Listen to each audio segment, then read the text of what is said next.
The night my mother died, I thought the worst pain had already come and gone.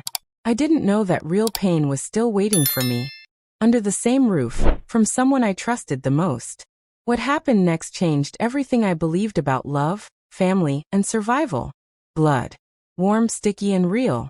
It ran down my leg and dripped onto the cold floor as my grandfather's shadow loomed over me. My body trembled, my heart screamed, but no sound came out. I wanted to shout, to fight, to escape, but my voice was gone. The same man who once carried me on his shoulders when I was a little girl now stood above me, his face filled with anger and shame. The day my mother died should have been the worst day of my life, but it wasn't. What he did to me that night made me wish I had died with her. I remember staring at the wall, whispering in my heart, "One day, I will make a decision that will change everything." That was the night everything inside me broke. The night I lost my mother, my safety, and my childhood all at once. But before that night came, my life was different. Full of laughter, full of light, full of a mother's love that made every day feel warm and safe. My name is Lily, and before everything went dark, I was just a 12-year-old girl who loved baking cookies with my mom, listening to her sing old songs while the evening sun painted the walls gold. My mother, Caroline, was gentle, with soft brown hair that smelled like jasmine. She'd always say, "Lily, no matter what happens in life, keep kindness in your heart." I didn't know that the last time she said those words, they would be the last thing I'd ever hear from her. It was a rainy morning when it happened. The sky was gray, and thunder rolled like angry drums. My mother had gone to the market, promising to bring me a red ribbon for my hair. But hours passed and she didn't come back. My little heart waited at the window, watching raindrops race down the glass. Then around sunset, I saw two men in black suits walking up to our door. One of them held his hat in his hands. My grandfather followed behind them. His face looked pale and old, older than I had ever seen. "Lily," he said softly, his voice shaking. "Come here, child." I remember running into his arms, but he didn't hug me back. He just stood there, stiff, as tears fell from his eyes. "Your mother," he whispered, "she didn't make it. There was an accident." The world stopped spinning. My legs went weak. My ears rang. I couldn't breathe. My mother, my best friend, was gone. I screamed until my voice broke. Days turned into nights, and I cried until my pillow was always wet.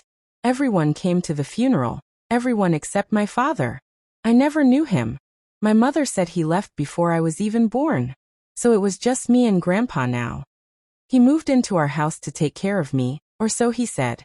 At first, I thought it would be okay. Grandpa used to bring me candies when he visited. He told me bedtime stories and called me his little sunshine. But after my mother died, something changed in him. His eyes were darker. He drank more. Sometimes he talked to himself.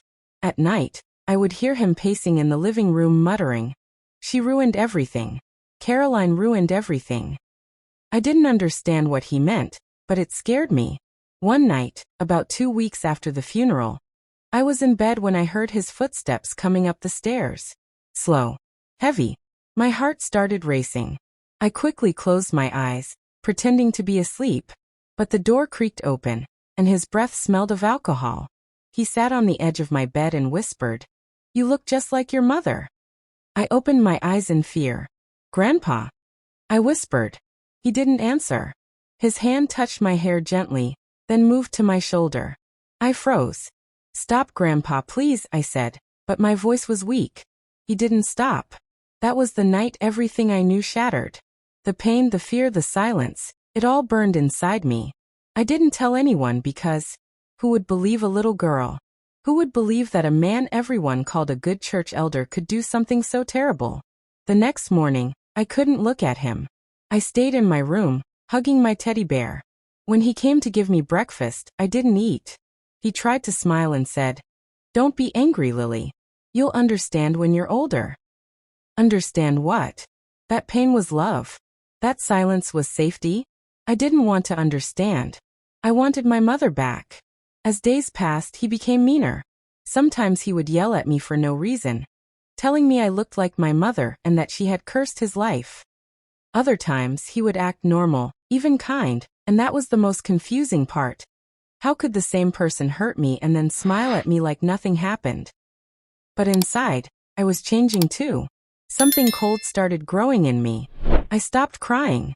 I stopped talking. And one night, as I stared at the ceiling, I made a quiet promise to myself. One day, I will make a decision. A big one. A decision that will end all of this. I didn't know what it would be, but I felt it deep in my bones. Something would happen soon. And it did.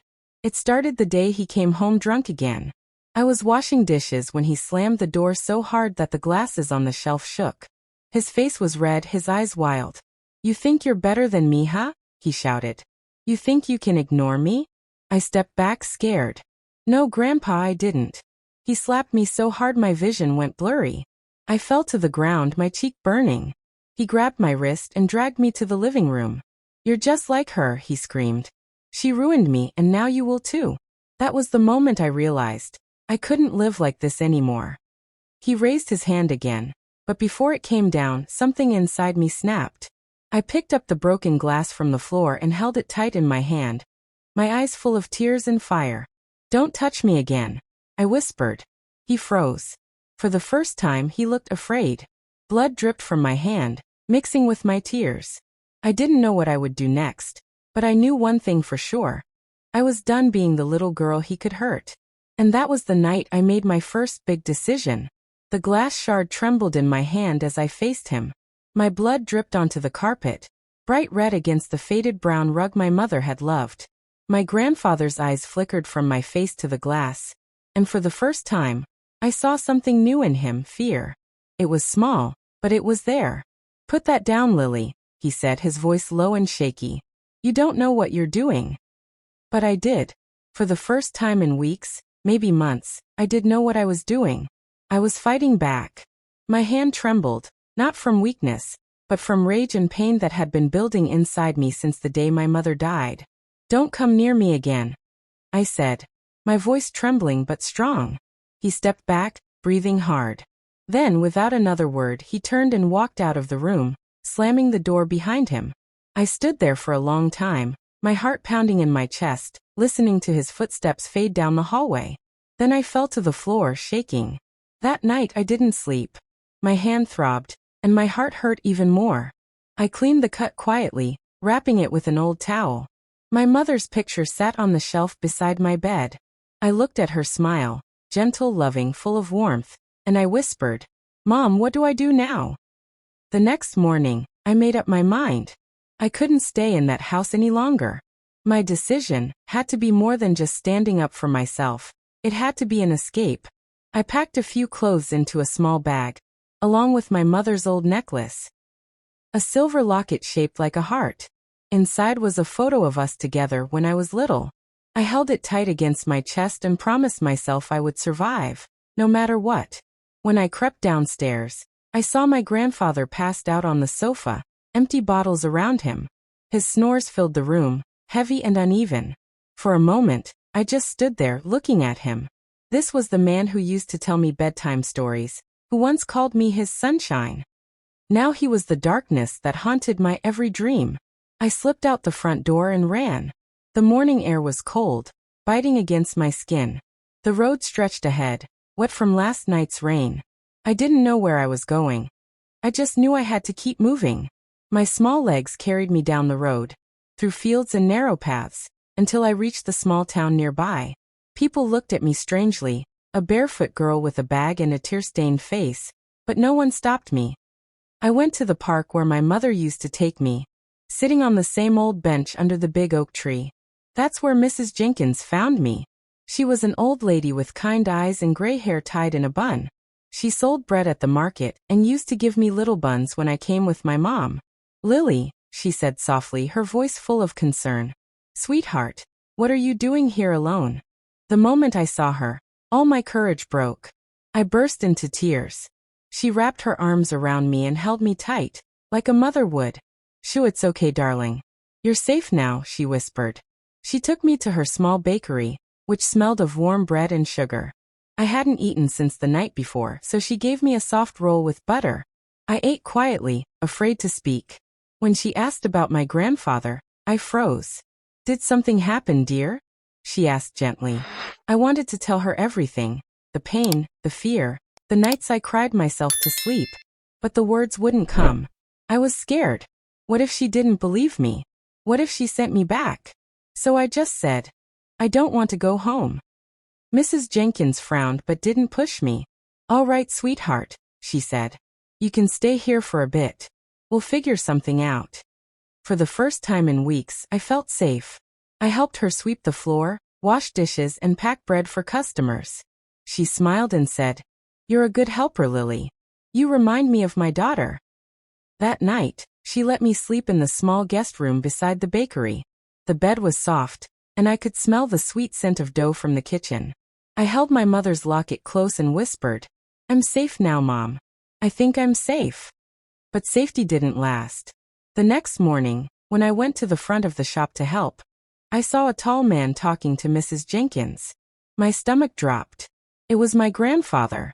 He looked furious, his eyes burning, his clothes wrinkled. Where is she? He demanded. My granddaughter, she ran away. She's just a child. Mrs. Jenkins looked at me and then back at him. She's here, she said calmly. But she told me she doesn't want to go back with you. She's lying, he shouted. She's confused. Her mother just died. She's not thinking straight. Tears filled my eyes. I'm not lying. I cried. Please don't make me go with him. Mrs. Jenkins stepped in front of me. Sir, I think you should leave, she said firmly. He glared at her. You don't know what you're doing, old woman. She's mine. Before he could take another step, Mrs. Jenkins picked up the phone and said, I'll call the police if you don't leave right now. The room went silent. His face turned red, but he backed away slowly. He pointed a finger at me and said in a low voice, You can run, Lily, but you can't hide forever. Then he walked out, slamming the door. I burst into tears, shaking from head to toe. Mrs. Jenkins hugged me tightly. Don't you worry, dear. He won't hurt you again. I'll make sure of that. But as I lay in bed that night, I couldn't stop thinking about his words. You can't hide forever. I knew he meant them. I didn't sleep at all. Every sound outside made me jump. Every creak felt like footsteps. My heart beat fast, and my hand reached for the locket around my neck. I whispered to my mother again, Please protect me. Then sometime after midnight, I heard a noise outside, slow, careful footsteps near the window. I held my breath, afraid to move. And then the window handle started to turn. The sound of the window handle turning froze my heart. I sat up in bed, my hands clutching the blanket, too afraid to breathe. The faint moonlight coming through the curtain showed the shadow of a hand. Slow and careful, trying to lift the latch. My throat tightened. I wanted to scream for Mrs. Jenkins, but no sound came out. My heart thudded so loud I thought whoever was outside would hear it. Then the window creaked open. A cold wind rushed in, making the curtain sway. I saw the outline of a man, tall, broad, and moving quietly like he didn't want to be caught. The smell hit me next, that strong mix of alcohol and tobacco that I would never forget.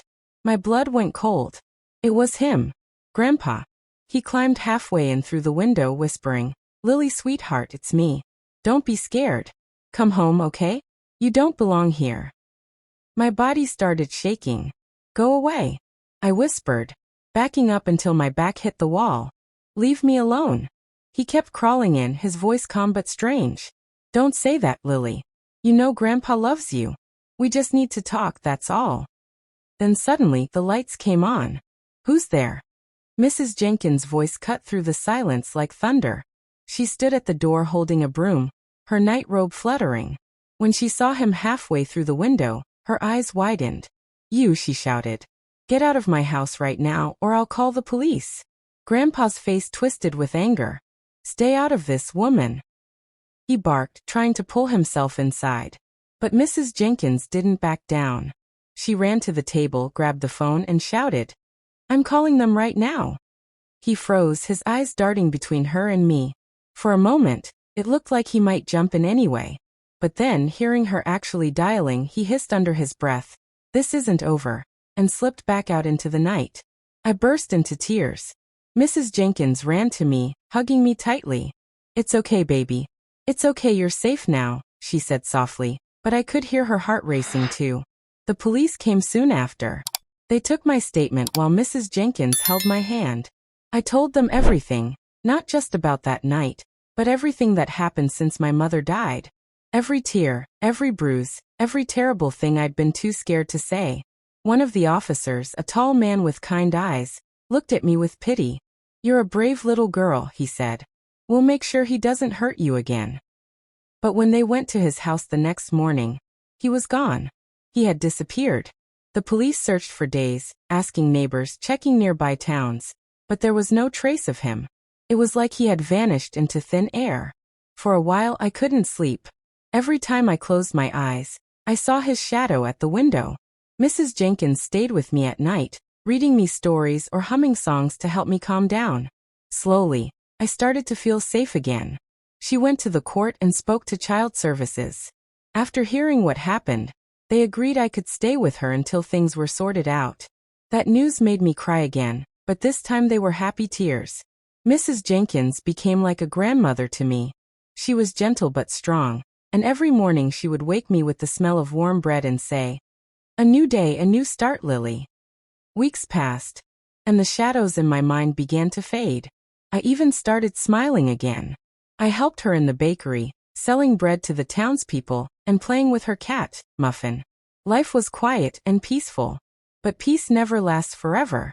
One sunny afternoon, Mrs. Jenkins sent me to deliver a loaf of bread to her friend who lived a few streets away.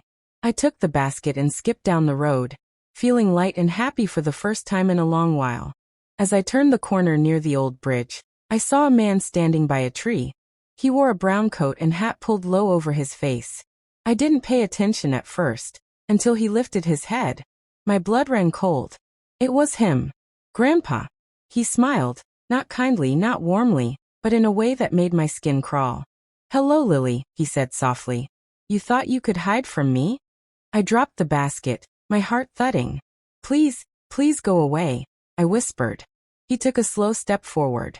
"I just want to talk," he said, his voice smooth but cruel. "You made me look bad in front of everyone. Do you know how that feels?" Tears filled my eyes. I turned and ran, as fast as I could. I didn't look back. I could hear his footsteps behind me, his voice shouting, "Come back here, Lily." I ran across the bridge, my legs trembling. My lungs burned, but I didn't stop. I darted into the first alley I saw and hid behind a stack of wooden crates, holding my breath. My heart pounded so hard I thought it would burst out of my chest. I waited and waited until I couldn't hear his footsteps anymore. When I finally peeked out, he was gone. But I didn't feel safe. I knew him, he wouldn't give up so easily. I ran all the way back to Mrs. Jenkins' house, burst through the door crying, "He's back! He's back!" She grabbed me by the shoulders, panic in her eyes. "Who, child?" "Grandpa. I saw him by the bridge. He tried to follow me." Mrs. Jenkins locked all the doors and called the police again, but by the time they arrived, he had disappeared again. That night, I couldn't sleep. I sat by the window, staring into the darkness, clutching my mother's locket.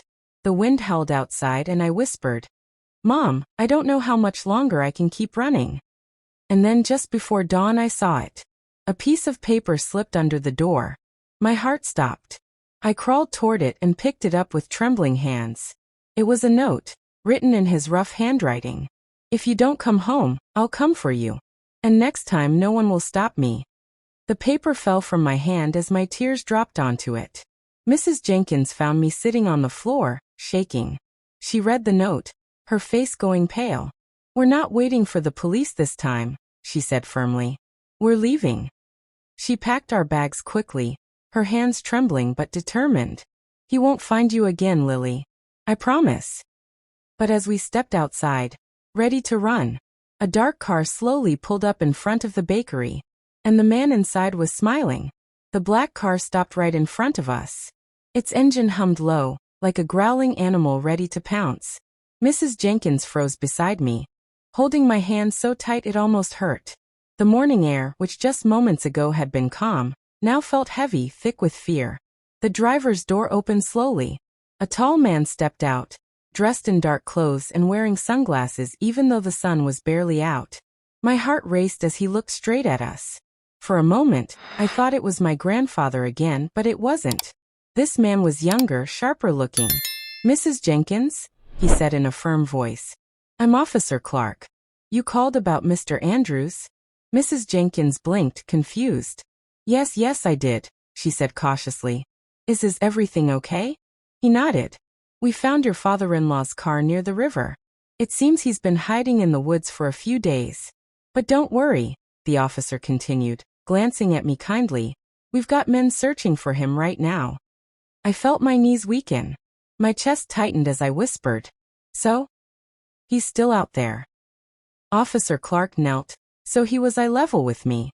"We'll find him, Lily," he said softly. "But you must stay somewhere safe until we do." Mrs. Jenkins thanked him, and he gave her a paper with an address. "There's a women's shelter a few towns away.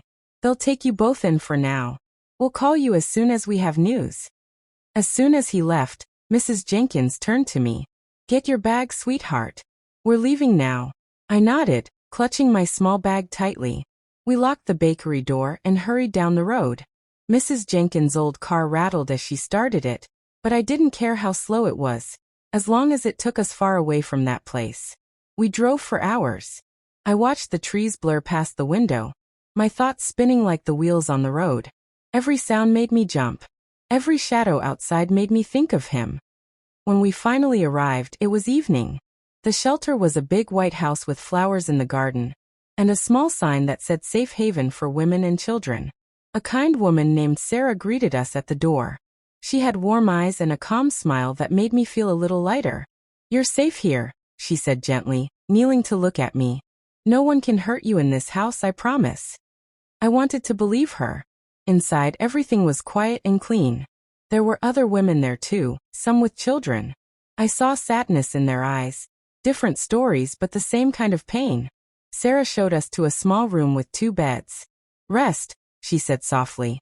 "You've both had a long day." That night, I lay in bed staring at the ceiling. Mrs. Jenkins had fallen asleep quickly, but I couldn't close my eyes. The quiet scared me. It was too quiet. My mind kept replaying his voice. "If you don't come home, I'll come for you." I turned and whispered, "Mom, I wish you were here." Then for the first time in weeks, I started to pray. Not for him to be caught, not even for revenge, just for peace. For the fear to stop. For the memories to fade. Days passed. Slowly, I started to feel a bit normal again. I joined other kids at the shelter for small activities, drawing, reading, baking cookies. Sometimes I even laughed, though it felt strange to hear my own laughter again. Mrs. Jenkins began helping in the kitchen, and everyone loved her bread. She told them stories about her late husband and smiled more each day. Seeing her happy made me happy too. But every night, I still checked the window before sleeping. I couldn't help it. One afternoon, as I was sitting outside with a book, Sarah came over with a gentle smile. "You're very brave, Lily," she said. "I heard what happened, and I want you to know you're safe now. No one will ever hurt you again." I nodded, but deep down something in me whispered, "Don't trust safety too quickly." And I was right. That evening, the phone at the shelter rang. I was in the hall when Sarah answered it. I didn't mean to eavesdrop, but when I heard her tone change, I froze. "What do you mean he's gone?" she whispered into the phone. My heart skipped. Sarah listened quietly, then said, "Thank you, officer," and hung up. When she turned and saw me, her face went pale. "Lily, dear, maybe you should go help Mrs. Jenkins in the kitchen," she said gently. I shook my head. "He escaped, didn't he?" I whispered. Sarah hesitated for a long time before nodding. "Yes, sweetheart. They lost him this morning. But please don't worry. The police are doing everything they can." I ran to Mrs. Jenkins, tears spilling down my cheeks. "He's out again. Grandpa's out." She pulled me close, rubbing my back. "It's okay, my darling. We'll be careful. We'll stay together. He can't find us here." But I wasn't so sure. That night, no one at the shelter slept well. Sarah asked everyone to stay inside and keep the doors locked. The police drove by every few hours to check on us. Still, I couldn't shake the feeling that he was near. When I finally dozed off, I dreamt of my mother again, standing in the rain, reaching out her hand to me. "Run, Lily," she whispered in the dream. "Run and don't look back." I woke up in a cold sweat. The wind outside howled like a warning. I got up, walked quietly to the window, and peeked through the curtains. At first I saw nothing, just the dark yard and the tall fence surrounding it. But then my heart stopped. Someone was standing outside the gate. A man. Still. Silent. Watching. Even from a distance, I could tell it was him. The way he stood. The shape of his shoulders. The way the streetlight glinted off his ring. The same ring that had left a mark on my cheek the night he hit me. He was smiling. I gasped and stumbled back. "Mrs. Jenkins!" I cried. "He's here." She woke up instantly, eyes wide. "What? Who's here?" "Grandpa. He's outside." She ran to the window and looked out, but by the time she got there he was gone. Only the faint outline of footprints remained in the mud by the gate. Sarah called the police again, her hands shaking. The officers arrived quickly, searching the area with flashlights, but found nothing. One of them sighed and said, "It's possible he's watching from a distance. We'll increase patrols." Mrs. Jenkins locked the window and sat beside me on the bed, wrapping her arms around me. "He won't touch you again, Lily. I'll protect you with my life." I buried my face in her chest, trying not to cry, but the tears came anyway. Outside, thunder rolled across the sky. Rain began to fall, tapping softly on the roof. But in that sound, I could almost hear his voice, low whispering, promising that this wasn't the end. I didn't know what he was planning. I only knew one thing. The next time he came for me, something terrible would happen. The rain fell harder that night, beating against the roof like angry drums. Every few seconds, lightning flashed through the window, lighting up the small room where I sat awake beside Mrs. Jenkins. She was reading her Bible, her lips moving in silent prayer. I couldn't sleep. Every sound outside made my heart jump. The storm was fierce, but it wasn't the thunder that scared me. It was the feeling that he was near again. I got up quietly and walked to the window. The glass was fogged from the warmth inside, but when I wiped it with my hand, I saw something that made my breath catch. The gate was open. "Mrs. Jenkins," I whispered, "the gate's open." She stood quickly, her face pale. "Stay behind me, Lily," she said, grabbing the flashlight from the bedside table. She peeked through the curtain but saw no one. "Maybe the wind blew it," she said softly, though her voice trembled. But I knew the wind hadn't done that. The lights flickered once, then went out. The whole house fell into darkness. I clutched Mrs. Jenkins' hand tightly.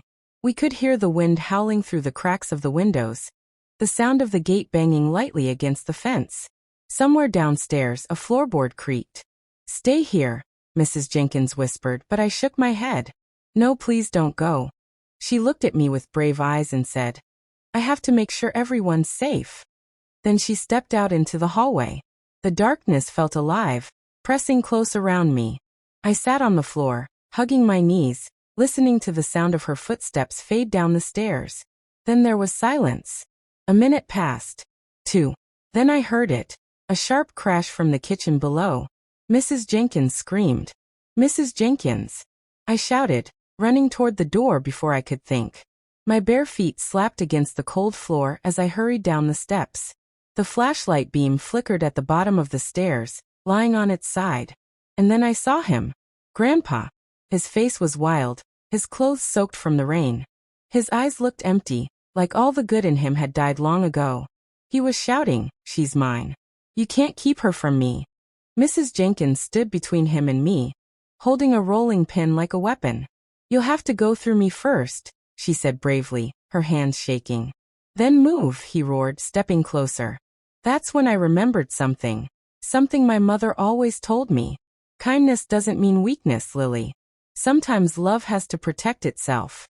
My eyes darted to the phone on the wall. I ran for it, grabbed it, and dialed the police. My fingers were shaking so badly I almost dropped it. "Please. He's here." I cried into the phone. He broke in. "Please hurry."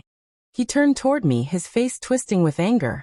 "Put that down," he yelled, starting toward me, but before he could reach me, Mrs. Jenkins hit him hard on the arm with the rolling pin. He shouted in pain and stumbled back. She grabbed my hand and pulled me toward the door. "Run, Lily," she cried. We ran out into the rain, barefoot and soaked, lightning flashing above us. The cold wind hit my face as we dashed down the muddy path toward the front gate. Behind us, I could hear him shouting my name, his voice breaking in the storm. We made it to the road just as police sirens wailed in the distance. Red and blue lights cut through the rain like fire.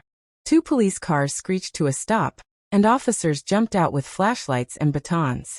"There!" Mrs. Jenkins shouted, pointing toward the house. The officers ran past us. I stood trembling, holding Mrs. Jenkins' hand. Moments later, they dragged him out, shouting at him to stop resisting. He was yelling my name, crying, "She's my blood. You can't take her from me." But no one listened. When they finally put him in the car, one of the officers came over and put a blanket around me. "It's over, sweetheart," he said gently. "You're safe now." I didn't know whether to cry or laugh. I just stood there in the rain, staring at the flashing lights, feeling everything and nothing at once.